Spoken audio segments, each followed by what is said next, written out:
Welcome back, everyone. So, CD Projekt Red have made their big move. They have released Cyberpunk's largest update and also their strategy update for themselves that promises what they call Red 2.0. So, big claims.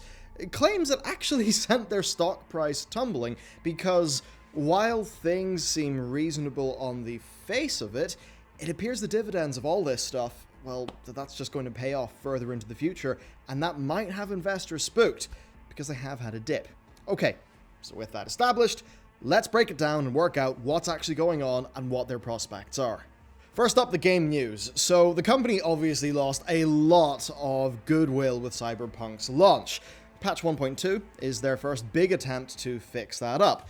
It's got an enormous list of bug fixes, AI improvements, other, general quality of life additions, and importantly, a big focus on stability, especially for those old consoles.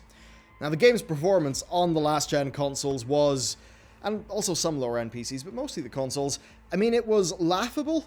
It was terrible. It earned CD Projekt Red a lot of slaps. I think ones that they absolutely deserved based on their marketing. And that was all, of course, back in December, and apparently they've got a host of under-the-hood improvements that should make that base PS4 and Xbox or Xbone experience a lot smoother. So that's pretty good for those people. Still no word, though, on it getting back onto the PlayStation Store, so who knows what's going to go on with that funny situation. Maybe we'll have to wait a little bit longer. Now, they initially revealed 1.2 without a release date, but they ended up just dropping it a few days later, and, it was chunky. It was 30 gigs in PC, 45 gigs on consoles, and just really is a big one.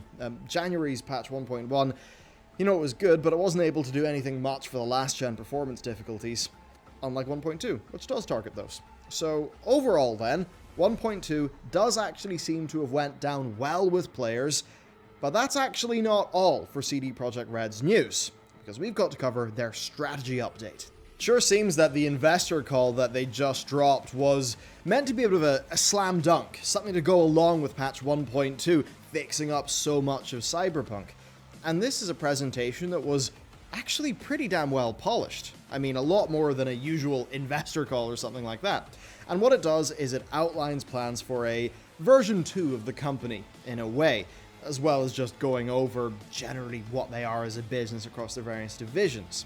Now, what this means, I think as it pertains to us, is an overhauling of their existing business and marketing channels, also refocusing on quality and developing a more employee-friendly workplace, and then a growth and acquisition plan that is a bit different, maybe a little bit more aggressive, so that'll be interesting to get into. Now, communication was quite rightly identified as one of their big problem areas, and in what is essentially an admission that they totally cocked up the Cyberpunk public messaging, they have actually committed to doing much shorter marketing cycles for their games, and cycles at that begin closer to the game's ultimate release. So, very much not like Cyberpunk 2077. That was teased in 2012, but it didn't actually release until December 2020, after delays, of course. But what really did the damage, well, it was years of hype-filled trailers that, based on the need for the delays we know were essentially full of bullshit. There was that big one that was based on a demo that they reportedly crunched for. That was just wholly misrepresentative when you look at its details. And then, of course, Night City Wire, which, did a great job of, let's just say, not showing off the true launch day charm of the game. So, to not do all of this and mess up consumer expectations again, they've said that going forward, projects are only going to receive small teasers early on, if it makes sense, but that those things will not form a part of the core marketing campaign. So expect the core marketing to be, I guess, a lot more traditional, and it's that sort of thing where I think as consumers, a lot of us would like to see companies being more open earlier, but at the end of the day, you can't really do that if you're just going to end up cashing in people's goodwill. People joke about, us in the game development stuff. We have way more done than I think just about anybody would think, but the reason why I've not went into any details is purely this. It's not wanting to hype up a bunch of stuff, have plans change, and then end up, letting everybody down. which is especially rough for a game like Cyberpunk, where its pre-orders were humongous. And they were humongous during a period of essentially misleading marketing, right? Because a bunch of those features, a bunch of the details didn't make it there. Now, the company did say that when their marketing campaigns start, this sort of Red 2.0 is going to aim to properly manage expectations across all platforms. Which, I mean, it's pretty obvious what that's speaking to. Now, during the strategy update, their SVP basically confirmed that the future campaigns are going to focus on polished game footage, not concepts. Which does kind of show that they showed off game mechanics, presenting them like game mechanics, but they were a bit more just concepts. I mean, the NPC system is a pretty obvious one for Cyberpunk 2077. It ain't what people thought it would be based on the initial marketing trailers and stuff like that. Now, they've also said they're going to be showcasing game footage from every platform the game is going to release on, which is another lesson learnt from Cyberpunk. But honestly, if you have to learn that lesson, then you're just bloody stupid. Because what they actually did is they went out of their way to mislead customers and mislead the press by, of course, not letting people show last-gen footage before the game had came out. I mean, they were literally a bunch of lying, cheating scumbags there. So I don't think that was any form of goodwill mistake. What they ended up doing was disastrously anti-consumer, and I think will and should always exist as a black mark on the leadership of that studio. All those names, you know, Owinski, Podowski, I just trust those guys less because they were willing to let that happen. Next, then, agility.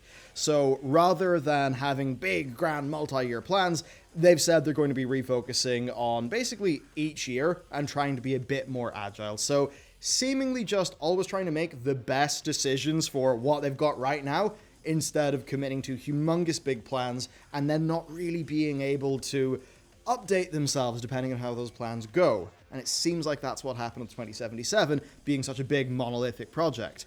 So what that has meant is we've got a 2021 roadmap, which hopes to prove that that all will be the case with the agility, and the roadmap covers next-gen editions of Witcher 3 and Cyberpunk, which, I mean, hey, pretty awesome. Love Witcher 3. It already looks gorgeous, so I'm keen to see what it would look like with a next-gen upgrade.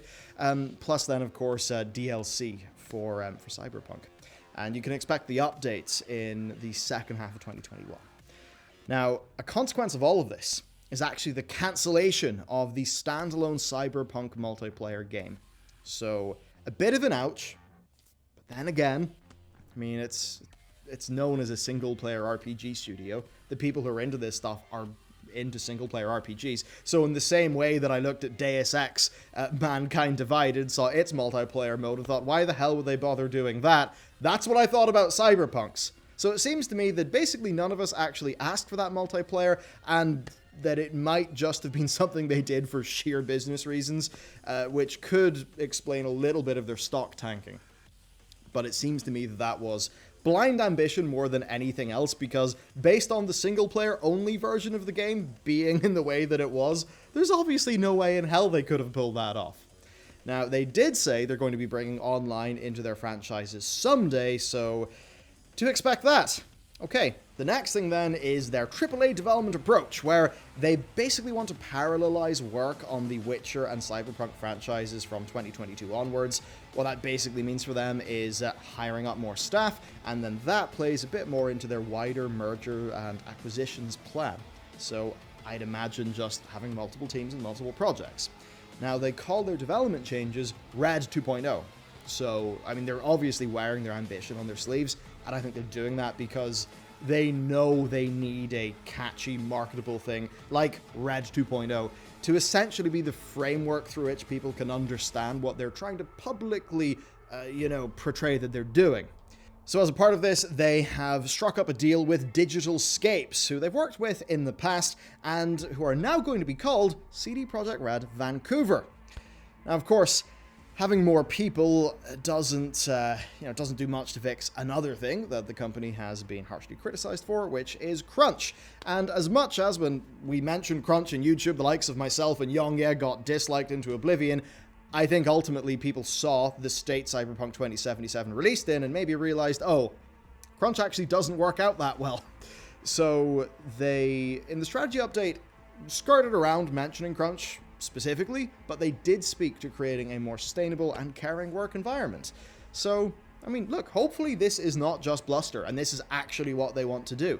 And all of their talk of tearing down barriers, opening up communications within the teams, and just other efforts and focusing on employees' personal development, hopefully that's all real and will work. Because if they can get... It's just that thing. They've got great IP, great developers. Actually, I love Witcher 3. Well done. Such a great game. But the things that they messed up really hurt them this time around. And I really do want those things to be fixed. So I'm hoping that this is all true. So that's essentially it. Lots of hiring, also mergers and acquisitions, as well as changes to internal company policy and basically changes to their business model. Overall, it actually does sound pretty good to me. Now, you've obviously heard many drips of skepticism from me in this video. I think that that is important. I think one of the things that got us into this situation was people being ravenous fanboys of, at the end of the day, a corporate entity, right? The amount of sheer fanboyism going on for this company, even though, yes, I actually do quite love their games, Witcher 2 and 3, that was obviously unhealthy, and it obviously led to a pretty damn bad situation. Maybe they drank both their own Kool-Aid and then Kool-Aid that fans gave them for free, and it obviously didn't help them. So ultimately what I want is for this company to be the pro-consumer, pro-employee company that just goes out there, makes damn great RPGs in a more traditional sense. That is what I would love to see from them, and I absolutely wish them all the best. So why did their investors run away? If CD Projekt Red genuinely pursues all of these goals, then surely it can only be good news, right? I mean, Red 2.0, it seems positive, it seems realistic, it seems forward-thinking, staff-oriented, all basically meeting things that CD Projekt Red have been criticized for in the past. Yet their investors were, you could say, distinctly unimpressed. Or were they? Because the stock market is also a bit weird sometimes. So their stock had closed down 9% the night before the presentation, but dropped almost 15% to a historic 2-year low following it. Now, they've since recovered a bit, because usually, you get your big drop, and then you get a little bit of a correction, but the stock price is currently less than half of what it was in December 2020, which was, of course, just before the game had launched. Ouch. Their market value has halved in 4 months. I mean, that's not good, right? No, I actually do think that elements of the current drop are actually very expected. There's a very common thing. People will just say, buy the rumor, sell the news. It's usually that thing.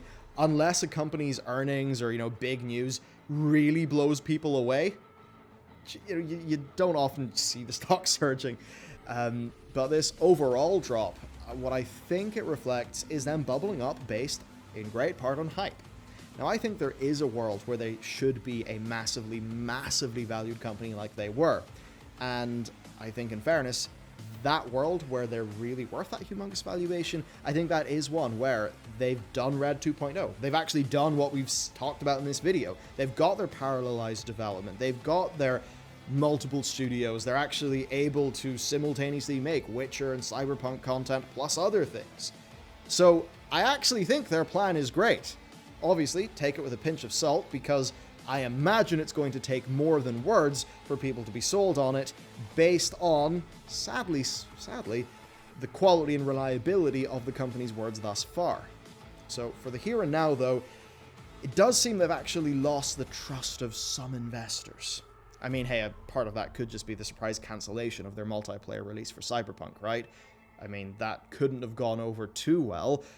That's an entire standalone AAA release that would have had a bunch of monetization that has now vanished into dust. So a bunch of investors will obviously see that and be sad, even though I think us gamers will see that and think, yeah, we didn't actually want that anyway, and we would all rather your resources went into the thing that we care about. Now, CD Projekt Red also didn't give much of a timeline for releases beyond this year, which maybe for some investors won't sit that well. To me, that's actually a good thing, because it's really emphasizing that the big plans, the big changes they need to make are internal. It's hiring staff, it's changing processes, and I think giving a whole bunch of bullish dates on projects while also doing a big internal overhaul and a whole bunch of stuff, I mean, that could be a little bit too much all at the same time. So it seems all quite reasonable to me in concept. So that's basically the situation. On paper, all pretty much perfect news. We obviously just need to wait and see how it all pans out. As for me in Cyberpunk, well, I've played the game for about 2 hours, and I, in some bits, really enjoyed it and the characters, and in other bits, kind of felt like the world was a big fake facade. I'd say that in a world where a patch 1.2 comes out, then maybe a few other patches, yeah, maybe at that point I'm going to experience that game. But I'm just thinking to myself, if I played Witcher 3 in a world where The Witcher 3 was in the state that Cyberpunk has been in, it would kind of ruin Witcher 3 for me, and I love that game. So with Cyberpunk, I mean, I waited for so damn long anyway, I'm happy enough to wait for more patches so I can actually play that at its true potential. Let me know what you think about all of this, though, down below in those comments. There's many other videos to check out on this channel, as well as on our Clips channel and the Warcraft channel. With that said, thanks for watching, and I'll see you next time.